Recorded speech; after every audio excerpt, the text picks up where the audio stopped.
আপনি যতই পরিশ্রম করেন না কেন, টাকা যেন হাতে থাকেই না। একটার পর একটা সমস্যা আসতেই থাকে। আয় যেন বাড়েই না, বরং আরো আয় কমতে থাকে। আপনি কি জানেন রিজিক বন্ধ হয়ে যাওয়ার পিছনে বড় একটা কারণ রয়েছে? সেটা আমরা প্রতিদিনই করে থাকি, কিন্তু খেয়ালই করি না। আজ আমি আপনাকে জানাবো সেই একটা ভুলের কথা, যেটা হয়তো আপনিও করছেন, যা আপনার রিজিক আটকে দিচ্ছে। এই ভুলটা হচ্ছে পাপের প্রতি অসচেতন থাকা। আমরা প্রতিনিয়ত পাপ করছি, পাপকে পাপ বলে মনে করছি না।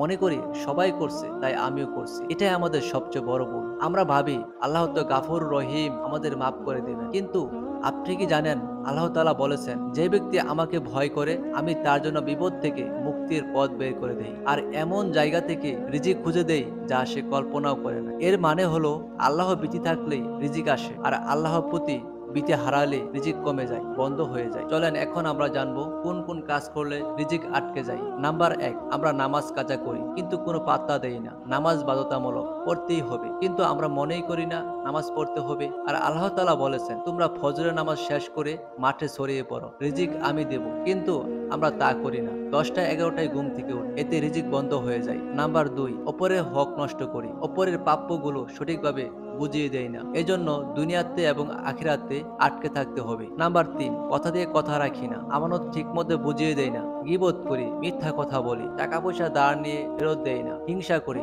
আর আমরা মনে করি এগুলো তেমন কিছু না। আরে ভাই, এগুলোই হচ্ছে ভুল, যার পিছনে দায়ী হচ্ছে আল্লাহকে দিনে দিনে ভুলে যাওয়া, স্মরণ না করা, যার কারণে রিজিকের দরজা দিনে দিনে বন্ধ হয়ে যাচ্ছে। অনেক সময় দেখা যায় ব্যবসা বাণিজ্য ভালোই চলছে, কিন্তু হঠাৎ করে ধসে পড়ে। চাকরি ছিল, চাকরিও চলে যায়। পরিশেষে পরিবারে অশান্তি নেমে আসে, সুখ যেন খুঁজেই পাওয়া যায় না, অভাব অনটন লেগেই থাকে। তখন আমরা আল্লাহকে দোষারোপ করি, আল্লাহ তাআলা শুধু কি আমাকেই দেখে? দুনিয়াতে এত এত মানুষ থাকতে?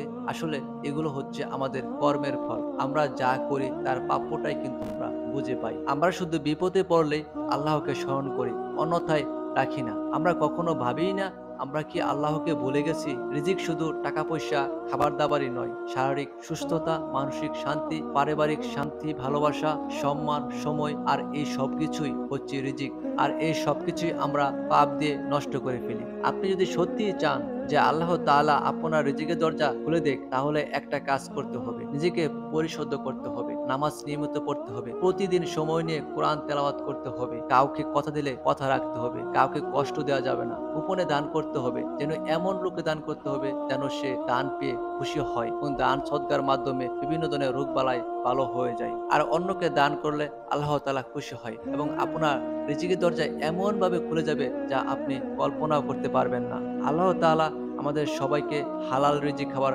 তৌফিক দান করুন। আমিন।